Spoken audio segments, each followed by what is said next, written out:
hawaasa kana rakkisin waan dhugaa lafa jiru saba kanatti miti ija namaa dura illee of hin kaa'in iji namaa yeroo hundumaa akkasii ilaalu kun gaarii miti.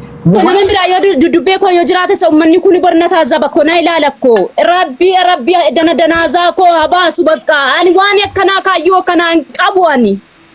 Atis abbaa faada qabda inni illee abbaa faada qaba soddaa qabdu aankilii qabdu firoota qabdu maal isiniin jedhu amma okay isaan umtama maatiin keessa maatiin jedhu akka ani beeku ana akka inni mataa isaa dubbatu duraan yeroo inni natti dubbatu maatii kootti qanii tokko baqadheen beekaa. Ishi yoo maatiin keessa waliin fidan amma maatiin keessa maatiin waa kudhan fayyaa miidhamee dhukkubsadheen bahee bakka amma immoo baheera miti namni eemee giddiidhaan ilaale obboleetti keenya taani namni nama jaallatu fayyuun danda'u unkwaan isaa nama biraayyuu gonkumaan hin barbaadu isinimti borna taasisamu. Rakkina qabu warra amma jechuun nuni wanti kun by the way seeraan illee nu yakkisuu danda'a beekta miti gaa'ela gidduu seenanii araarsa fakkate waan miidiyaa kanaa hin ka obboleessa kee tokkotti dhaamsa sii dhaamu ijoolleen kee kun lamaanii rabbi siif haa guddisu ijoollee babbareeddoo qabdu akka nama sirraa argaa jirutti jibba cimaa tokkotu keessa kee jira yoone madaa wayitu keessa kee jira waan dubbatattee illee hin fidnee waan garuu irraanfachuu hin dandeenye dhugaa jedhee kan si mul'ate onnee kee keessaa kan onnee kee madeesse tokko si keessa jira. Inni sun akka jirutu ta'ee garuu waan tokkoon sii dhaama. Ijoolleen kun gaafa guddatan boru abbaan keenya eessaa siin jedhu yoo si bira jiraatan. Jaallattes jibbites kan amani. Abrish immoo yoo inni kophaasaa guddisa ta'ee haati keenya eessaa jedhanii isa gaafatu. Sinii galee? Kanaaf hamma kanaa yoo jaallattanii waliin jiraattu rakkoon hin jiru. Yoo jaallattan waliin jiraattu. Yoo jaallattan waliin jiraattu walii galtanii yoo ta'uu baate immoo akkaataa itti ijoollee keessan waliin guddifattan irratti wajjin diskees gochuu qabdu akka sila abdiin jedhe sana qaamaan wal argitanii malee hamma kana ijumaan arguu hin barbaadu jechuuni wanti cimaan walitti isin fidu tokko isin gidduu jira innis maalidha daa'imadha. Sigalee atillee yoo bor rabbi nama biraa jireenya sii kennee kan heerumtu ta'e innillee yoo kan boru kan biraaniitii biraa fuudhu ta'e ijoolleen kun lamaan bor walitti isin fidu jechuudha. Kanaafuu har'a dirqamsiisnee itti isin galchinu yeroo kee fudhadhu asibibbat itti yaadii akkamitti ittiin deebi'aa otoo hin taane maaltu na baasaa bor ijoolleen kun na gaafatu moo nan gaafatanii abbaan keenya eessa naan jedhu moo hin jedhanii abbaa hiyyeessi hin jiru abbaa rakkataan hin jiru abbaan abbaadha haatis akkasuma sigalee haati takkaadha abbaan takkaadha. Kanaafuu lafatti gadi bu'ee wanti kuni walitti dhuftanii qaamaan yoo walii galtan dhugaa jiru dubbattan yoo waliin galle immoo akkatti ijoollee keessan guddifattan akkatti ijoollee keessan barsiifattan walii wajjin tiksanii wajjin dubbachuun dirqama keessanidha. Isa kana haaluun sittiin jiraatu jechuudha. Kuni ati jaallattes jibbites waanuma jiru ijoollee kophaa kun guddisaa warra koottan kenna eeyyee har'a waggaa tokko waggaa lamaaf warra keetti kennuu dandeessa. Boru garuu mucaan kuni dhaabiif teessuma si dhoowwa abbaa koo fidii siin jedha. Sigalee akkasuma abbaaf illee haadha koo fidii jedha. Inni illee otoo biratti guddisee jechuudha. Kanaafuu haalli ijoollee kanaa si yaaddessuu qaba. Dhiisaa waa'ee keessan amma almost dubbii umayyuu siin jibbisiisaa jira waan ta'eef walitti deebi'aa akka sadeen inni dhiifama siin jechaa jira. Ati immoo waanuma sana dhaga'uuyyuu hin barbaaddu. Namoonni baay'een akka obboleessaatti akka hangafaatti si kadhataniiru kaleessallee har'allee kan akka Abdiifaa kan akka Abuu Muraad fa'aa tokkummaan fa'aa warri artistii Tufaan fa'aa hunduu warri Eedoon fa'aa sirra jiran kun akka obboleessaatti akka hangafaatti si kadhataniiru. Egaa waan itti madoofte immoo situ beeka waan ta'eef nuun akkuma jette sana jireenya keessa hin jiraannu garuu waa'ee ijoollee sanaa itti yaaduun immoo sirraa eegama. Sigalee waa'ee ijoollee kee kana ijoolleen kee boru barattee nama guddaa taati ijoolleen kee barattee boru iddoo guddaa geessi ijoolleen kee barattee boru biyya bulchiti waan ta'eef ijoolleen barattee ijoolleen isin gidduu jirtu kun immoo abbaas haadhas walqixatti ilaalu walqixa jaallatu. Kanaafuu waa'een ijoollee kanaa si yaachisu qaamaan wal bira geessanii akkaataa itti ijoollee keessan sappoortii gootan akkaataa itti ijoollee keessan gargaartan itti yaaduun waliin dubbachuun dirqama waan ta'eef kanas itti yaaduu qabdaa sin jechuu barbaadeni galatooma Oromoo.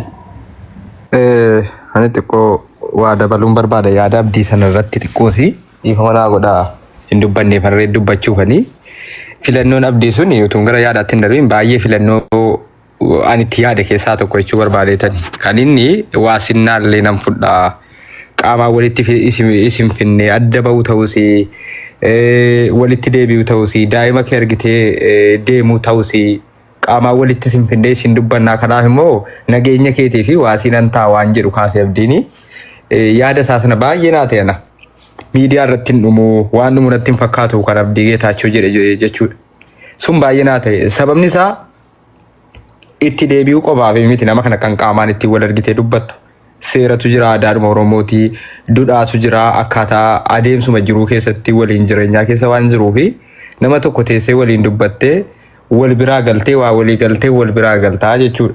Wal biraa galta. Inni dabalataa yeroo kamuu namoota bultii kee diigi jedhanu hin amanin. Booda sitti kolfu miidhamuun kee oolu si miidhuuf deemu waan ta'eef jechuun nama siin jedhe jechuu barbaade miti. Namoonni garaagaraa komentiin bultii diigii bayi keessaa ijoollee kee dhiisii bayi bultii keessaa warreen siin jedhanu shamarran irra caalaa warra bultii hin qabnedha. Manatti deeman hin beekanu. Ofiifuu bultiin jaraa ganaa diigamuu danda'a harkatti fudhatanii galu arrabatti fudhatanii galu waan ta'eef namoonni si biraayis bultii kee diigi jedhanu oo jiraatan jiru siin hin jenne kan. Namoonni bultii kee diigi siin jedhan sitti kolfuuf booda akkati gufattuu barbaadu malee bu'aa argattaaf bultii kee diiddee bu'aa argattaaf daa'ima keerraa adda baatee bu'aa argattaaf miti. Wanna hubachuu qabdu. Namoonni bitaan mirgaa sitti tasaasuu danda'u, yaada bilbilaa sitti tasaasuu danda'u. Sun hundi siistema ittiin si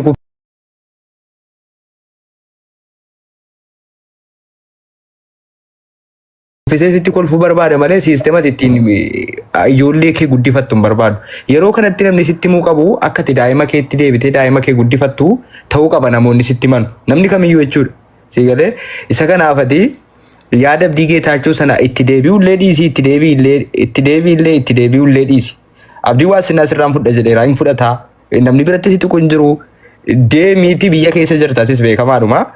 Deemiitii jimma deemii tiraaspoortii illee inni sirraa kaffalu yookaan nullee sirraa kaffallaa. Jaarsa biyyaatiin jimma bira deemii inni jimma jira. Abdii walitti sina fiduu nama dabalatee abboota amantaallee nama gurguddaallee walitti fidatee ati daa'ima kee in argine kana ijaanillee argite isaanillee yoo waliin galtu ta'e Abdiin garaa nagaadhaan oo gara Finfinnee deemuu barbaadde gara Finfinnee gara maatii keetii yoo deemuu barbaadde si haa geggeessu bira deemii qaamaan bira taa'ee dubbatadhu kun silleen miidhuu isallee miidhuu itti deebiif ittiin deebi'u walii galtee sana keessatti ta'uu danda'a yaada jedhu kaasuun barbaade inni xumuraa immoo kanan jedhe xumuru warra komentii dhiisi warra jettanu bultii namaati waan ta'eef bultii diiguu irratti waan fuulleeffattanii fi arraba keessaniif harka keessa itti fudhaatii mana keessanitti gala.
maal jedhe mucaan kottuu nu argii jedhe amma utuu mucaan si akkana jedhu haati kun ilmoo arguu dhiifte gara biyya arabaatti deemte yoo jette tarii milkooftee deebiti.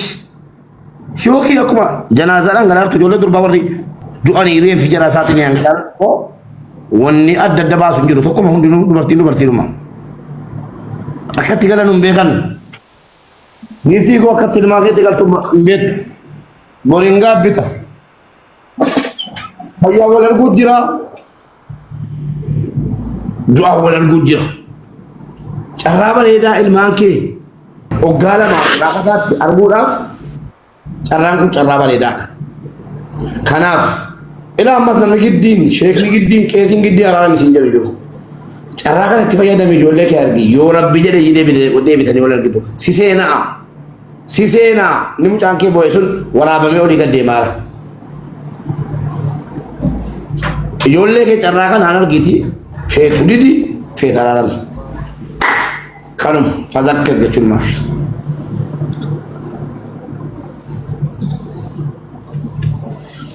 Yaabbo maal gootee madeessiteetti. Kibbaa wanta godhee madeessee hin jiru.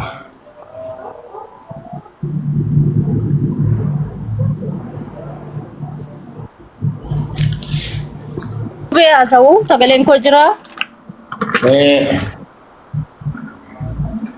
Ani abdii isa baay'ee galatoominaa jiraadhu obboleessa koo umrii dheeradhu jechi isaa baay'ee bareedduudha. Garuu achi dhageessa ana haasa'u musliimaadha nama biraa miti. As taa'eessa anuma miti. Ijoollee koo yoo ta'e nan ilaala ishi. Garuu isaa wajjin araaramuun gonkumaa hin jiru. Isatti deebi'uun hin jiru. Ilmoo koo nan ilaala. Ilmoo kootiif jiraadha. Ilmoo koo nan jiraachisfadha. Ilmoo koo irra jiraadhe. Garuu isaa wajjin araarasaa hin barbaadu nagaati. Anatu jiraata ammas itti galee dhaqee. Madaa sanatti deebi'uu hin barbaadu. Ani isinitti jala muree himeera ammas taanaan. Achi dhaqee waan hin taaneef isa sazimi jedhee halaafinnetii fudhadhu achi nageessa as nageessa hin jedhu waan. Bube baay'ee dhaggeeffatu. Nagaatiin kansa. Amma wanti isin haasoftu deddeebiin.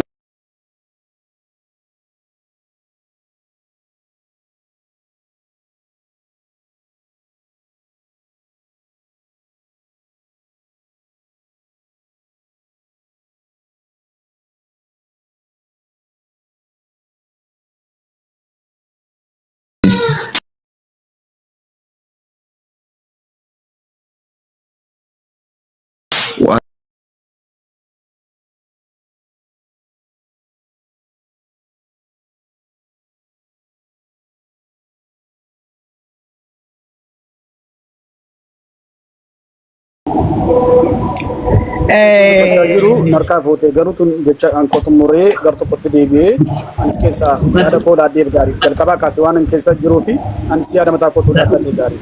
Ifama Maarkoos. Action. Okay.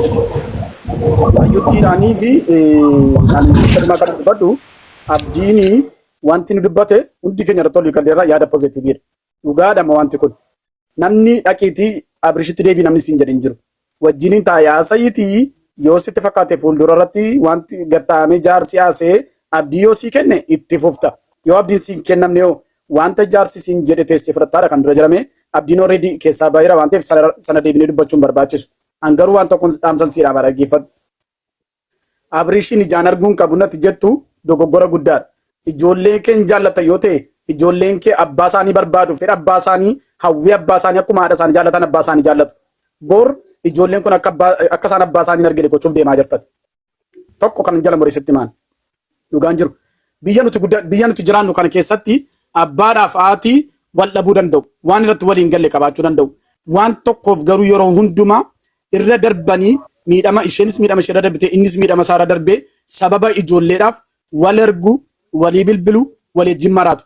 Namni keenya sammuu barante utuu qabu akka ammaa inni itti jiraata namni keenya. Amma ijoollee kanatti jaallattu wayyaatti bittee wayyaa siniin bita kana siniin bita jaalala miti kun. Haadha akka taate amma taatee jirtutti hawwiin ijoollee kiti borimmoo isaa amma imimmaan siif buusan borimmoo abbaa isaaniif imimmaan buusu ijoolleen kun. Ammas bu'aa booddees boossisuuf deemaa jirta ijoollee kana. Kanaaf kan siin jedhamaa jiru amma dhaqiitii itti gali jiraadhu namni siin jedhin jiru. Abdiidhaan alattis yoo namni si qunnamu jiraate dhaqii gattaa'e namoota wajjin haasa'i. Yoo si abdachiisee abdii si laate keessi keetti boqote itti fufi jireenya kee yoo ta'u baate immoo yeroo fudhadhuutiin murteessi. malee nuti gargar isin baasuudhaaf hin dhumne. Mube jecha tokko duwwaan argeeffadhu. Ijoolleen kun hin sobu malee waggaa tokko booddee waggaa lama booddee miidiyaatti baasanii gargar nuyi kan nun jechuuf deemtu. Ofii isaaniitti gargar ba'anii. Keessumaa isheen namatu gargar nu baasi jechuudhaaf deemti. Nuti nama gargar baasuudhaaf irrattis waliin gallu gaa'ela gargar baroottis waliin galu ani ammaa kaasee isa gargaran baa jettu keessa ani keessaan qabu. Araara yoo ta'e yoo wanti kaffalamu jiraatis wajjinan kaffala. Bakka ati jirtu tiraanispoortiin yoo si rakkise waan an danda'u tiraanispoortii si kaffalee obboloota koo wajjinaanis wal gargaaree dhattee akka ijoollee kee argitu ani sirratti ni hirmaadha. Yoo kanarratti walii galte itti fufi kanarratti waliin galtu taanaan ani ammaa kaasee keessaa beera.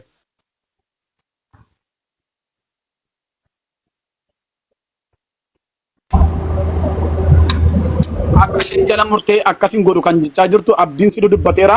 Mucayyoon kun wanta akka isheen nama kanatti hin dhiyaanne kan ishee gochaa jiru miidhama duwwaa osoo hin taane wanta dhoksaa wanta. Ani illee sana gaafachuuf hin ture. Ani gaaffii malamaafin ol seene ida'oo dhiifama naa godhii dhugaadha. Waan atama dubbatte is very important of eeggadha. Gaa'ila keessa seenuun baay'ee ulfaata. Ilaala amma obboleettii keenya tokkoon anamma jala taa'ee erga kaleessaa uma rakkattu erga dheengaddaan uma rakkattu waan goota araara buusuuf rakkataa jirtu. Garuu an obboleettii keenya bichaaf hin gaaffii qaba. Amma dhuguma jiila mucaa kanaa inni duraan si doorsisaa tureetu dhuguma garaan si kute moo? Saba kana duratti Waaqayyo si argaa. Ijoolleen kun namoota gurguddaa addunyaa sitti rakkataa jiru. Obboloota keetiin dadhabsiisini. Dhugaan lafa jiru. Erga isaa wajjin wal dhabdanii relationship kan biraa jalqabdee sun si rakkisee jira. Tarii nama biraa wajjin fuudhaaf heeruma waan walii galtan qabdu. Isa si rakkisin, ofii si rakkisin, hawaasa kana si rakkisin waan dhugaa lafa jiru. Saba kanatti miti. Ija namaa durallee of hin kaa'in. Iji namaa yeroo hundumaa akkasii ilaalu kun gaarii miti. Waan dhugaa tokko dubbadhu. Amma ijoolleen amma namoonni kun addanarra jiranii bakka waan dubbatan wallaalanii garatti murteessa wallaalanii si waliin rakkataa jiru. Garuu wanti qulfiin tokko si biraa ati hiiktee sekendii tokkotti hiiktee jara kana geggeessitu ni jira. Abdiis, Mubaarakiinis, jaarsa kees. Atumti rabbiin si argaa Waaqayyootti amanta. Isa inni duraan si doorsisaa ture malee dhuguma dhugaa rabbittiin kakattaa rakkinni biraan si rakkisu hin jiru. Relationship tarii nama biraa wajjin eegaltee jirta. Na dhaggeeffadhaa bakka gaa na dhaggeeffadhaa. Thank you. Nan dubbadha. Sagaleen koo jira? Mubee.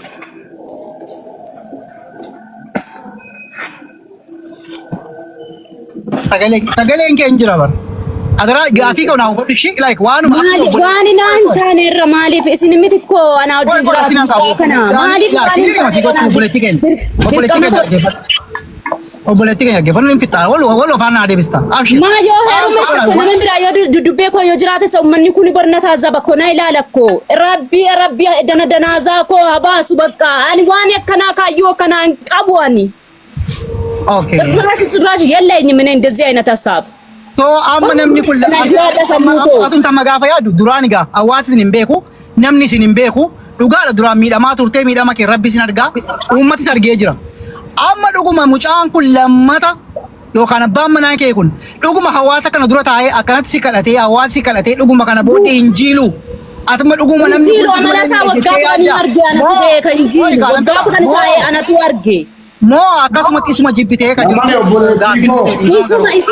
isuma jibbitee hojii isaa jibbee tagbaariidhaan waan agarsiise jira waan argee biyya kootiin argee ilaalee dhiisee baheef hin qaba'ani. Haa ta'u gaa amma gaanii moo gaaffii tokkoon sii qaba.